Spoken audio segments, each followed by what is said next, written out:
Greetings all. Yeah, I'm still here. I'm still alive. So today I got this. This is the baseball prospectus. I also have, what's really weird? So if you order Major League Baseball jerseys, I've talked about this before, but if you order them, they ship inside of Canada and there's no customs. If you buy NHL jerseys from the actual NHL website, they ship from the States and you have to pay customs. I do not understand what's happening. That baseball can ship in Canada and the National Hockey League doesn't. I know there are a lot of companies in Canada that do ship, just saying it's weird. Now, with this and with the amount of jerseys that I'm going to have for baseball, there's a plan. There's an idea here.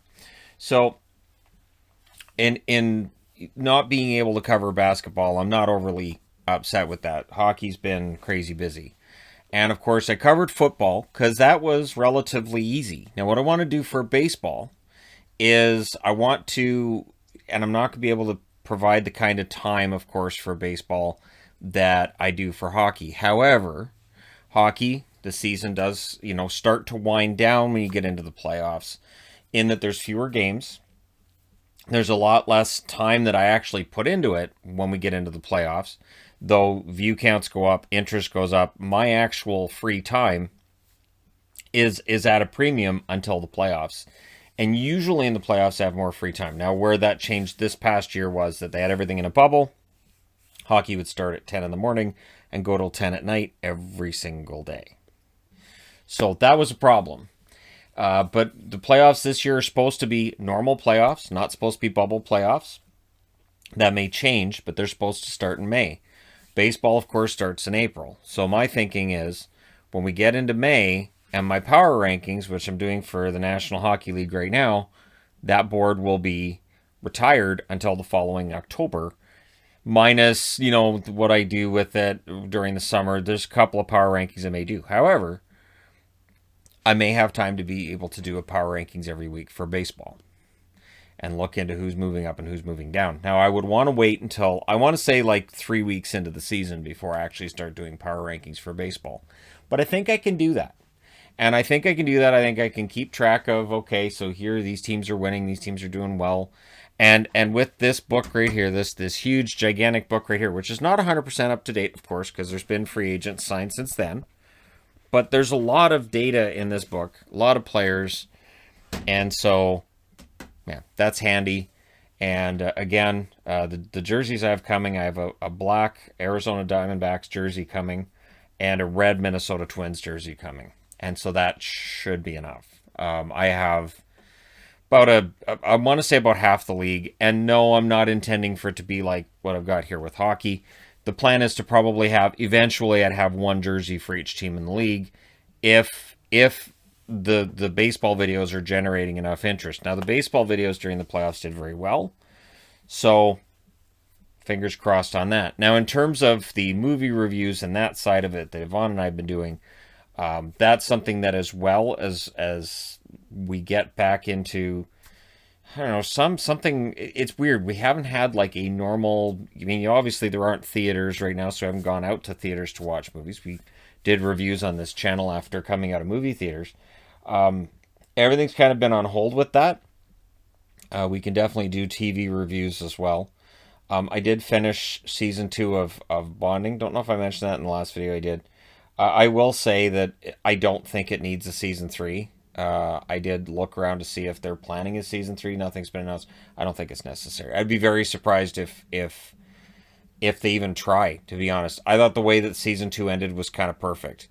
The one thing that I've noticed too, though, with that and with a few other shows that I've noticed with Netflix, they start off as kind of quirky, and Dead to Me is one as well. Starts off as kind of quirky, kind of fun, and then it gets really dark.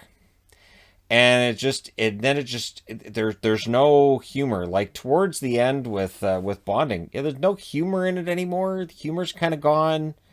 It's just dark, and you're like, oh, well. And so that's why I'm kind of looking at that and saying, if that's the end of it, then good. Great Canadian Baking Show, of course, Yvonne and I are going to be watching. We can do reviews on that as well, and that kind of thing. because we watch a lot of baking shows. Baking shows are relatively easy to sit through. They don't require a lot of energy and attention. You don't have to, and this is something I've tried to explain when people talk about some of the artsy fartsy movies that are out there. And, oh, this is really good and it's all ours.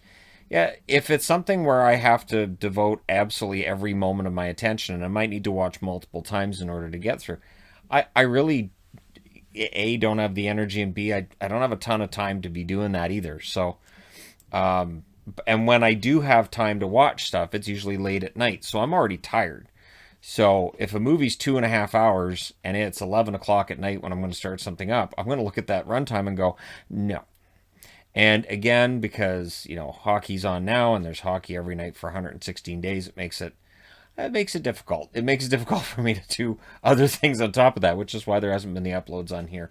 I have been thinking about firing up the PS4 and either playing some GTA or doing some Gran Turismo and having a chat going while Yvonne moderates, that kind of thing. I do like to include my wife in more stuff on this channel. I know she likes to be involved, and yeah, so I'm looking forward to doing that in the coming months. But baseball stuff, I do want to do like a preview. I do have a Blue Jays jersey now as well, so kind of happy about that. And I do want to do like a preview for the season for the Toronto Blue Jays and where the most likely spot is for them to end up in that division, because there's a reason for some excitement and there's reasons to be concerned if you're a Jays fan as well. So again, I've got the book on it. I'll do some reading online. I'll probably watch some stuff on Sportsnet and TSN on it, and then we can have a discussion, and maybe I'll do a video talking about here's where these teams may end up in the standings. Baseball can be very unpredictable as well. You do have certain teams you expect to be good year in and year out, but there's always those surprises. So could be sort of fun. It'll be nice to see. Apparently, it's a 154 game season is the plan. Again, I know it hasn't been 100% ironed out or everything, but the players are basically, yeah, we're going to play. The owners are like, well, we were thinking about pushing this back. Yeah, we're going to play. But what if we pushed it back? No, we're going to play. This is, again, where the problem comes in when the owners and the players do not trust one another. So that is an issue. It's an issue with baseball. And I know it's not only in baseball. It's a pretty major issue with baseball. The owners and the players can barely stand to be in the same room. At least that seems to be the case going back decades, many, many decades. But hey, I look forward to providing that content in the near future. And there's other video ideas I've had for this channel as well that just haven't quite happened yet.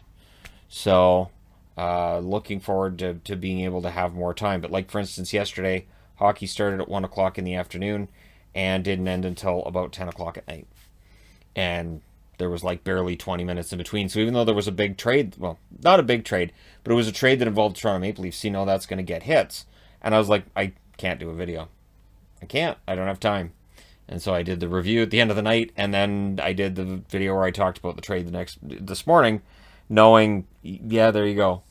And it's just how that works. I have to watch the games. If there's games on, I have to be watching. And if there's no downtime where everybody's in intermission at the same time, well, then I can't do that video right now. And of course, if I can't do them on that channel, that then pushes stuff on this one back. But most people understand that that's how that works. But I just wanted to touch base and say, yep, no, I'm looking outside of the hockey world right now too. Again, you never know when they might say we're going to hit pause for a couple of weeks because we've had an outbreak here, an outbreak there. We just don't know. So with the uncertainty being as the uncertainty is, I figure I'll take another swing, at, no pun intended, at the whole baseball thing, as well as other things too, because this channel does have various uses for it. I've just called it the entertainment guy because it's everything non-hockey, but I can't call it the everything except hockey channel because that doesn't really roll off the tongue either. But thank you guys so much for your support throughout. It means a lot. If you're browsing your way through and you know me from hockey, then hey, I do videos outside of hockey as well. And I do have the other set too. It's just easier for me to do this in here because I have to do my treadmill. And I even have a treadmill video on this channel too where I spent the time on the treadmill. And when people complain that, oh, you're doing that too much, you're going to hurt yourself, I actually just make myself go faster. So, show you, I hurt myself.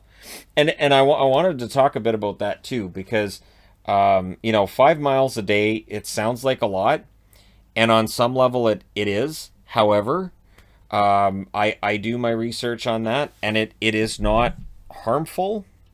It's not something that has bothered me. My knees have never been a problem. I've had the odd problems with shins bothering me, but that goes back to when I was a teenager. Remember when I was a teenager, I would play floor hockey for 3.5 hours, and I'd come out and my shins would be bleeding most of the time too because of all the hacking and slashing going on, but I'd barely be able to walk, and it was shin splints, and I knew that's what it was, and then I would just keep running. So it's something that I've always done. I've always been a distance runner when I've been running. I was never a sprinter. There's no way. But so what would happen is we'd have our track days, where we're doing all the track stuff in gym, and it'd be okay, sprints. Well, I'm going to get a C on the sprints. I can do the sprints, but not well. And that'd be all right. Now we need to do the 1200 meter. I'd be like, all right, 1200 meter, I can win that. And I wouldn't always win it, but I would always be, usually in my class, I'd be top 2 or 3. I did go to like district track meets for long distance running. Again, it was never sprint; it was always long distance, and I was good at it. So basically, because of that, that's why I got the treadmill. When I said, "All right, I want to lose some weight as I get older. I don't want to be, hefty," and I've lost and kept the weight off for almost 2 years now, because of the treadmill. Because I looked at the exercises I did when I was a teenager, and I said, you know what? I always loved running. No matter what, I always loved running. I was always good at it, and I knew when to stop. I knew how to pace myself. I always had a very good pace. One thing that stayed the same over the last 40 years, I have a pace, and most distance runners will, where you whether it's on the road or it's on a treadmill, where you hit your pace, and and when you've hit that pace, because it feels like you can run at that pace forever. And that's how marathon running works. That's how distance running works. Is there's a pace where your body goes, yeah, I can just do this forever. I'm good. And so that's what I do on the treadmill, is that I hit a pace where my body's like, okay, yeah, I can do this. There are days where I'm on this, it's at 5 miles an hour. I'm like, this is good. And there are days where my legs are telling me, I can go a lot faster than this. You need to speed it up. So it might go to 5.5. I might get it up to 6. There are times where I just vary it, where I get to 5.5, and then my legs tell me, all right, so if you could just crank that down a little bit, I go down to 5.3. But I listen to what my body's telling me, and so, some days I'm like, okay, I can get this 5 miles done before the hockey games start. All I have to do is run at 6 miles an hour, no problem, it'll perfectly fit. And then I start, my body goes, I don't think we're feeling this today.